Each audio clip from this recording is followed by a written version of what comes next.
Good morning and welcome back for daily devotions from Mount Calvary Lutheran Church. I'm Vicar Ryan Hicks, and I'm delighted to bring you this message today on Friday, July 24th. Welcome back to installment 5 of this devotional series on biblical irony. Today marks the hopefully temporary final installment for this series. To reiterate, irony in literature is when one outcome is set up, but the exact opposite outcome occurs. Take the following statement, for example. We've been struggling with money recently, so today I bought a brand new car.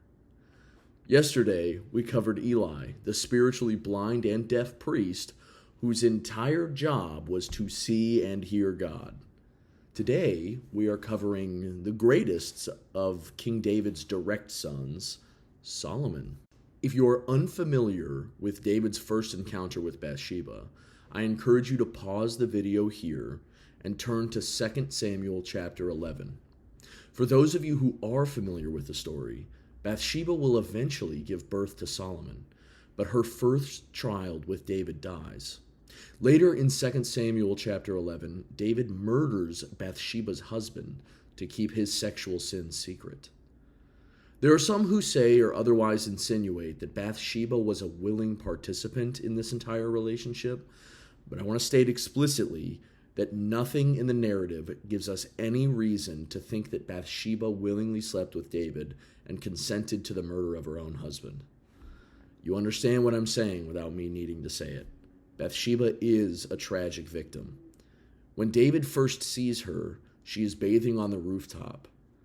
But this bath was to cleanse her from uncleanness. She is literally obeying God's commands in the law of Moses when David saw her. She wasn't bathing on the roof to seduce him, like I've heard some people suggest.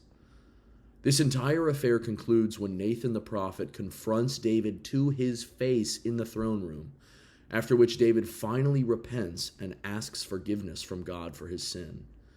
What I want to communicate with this coverage of the story is that this entire affair was the most foolish thing that King David ever did during his life.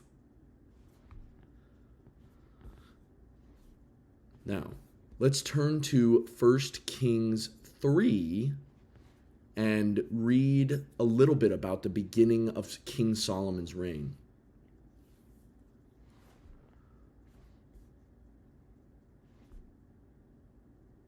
Solomon loved the Lord, walking in the statutes of David his father, only he sacrificed and made offerings at the high places.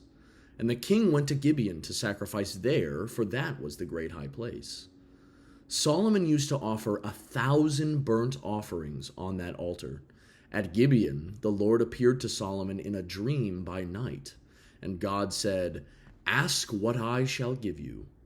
And Solomon said, "You have shown great and steadfast love to your servant David my father, because he walked before you in faithfulness, in righteousness, and in uprightness of heart toward you. And you have kept for him this day great and steadfast love, and have given him a son to sit on his throne this day.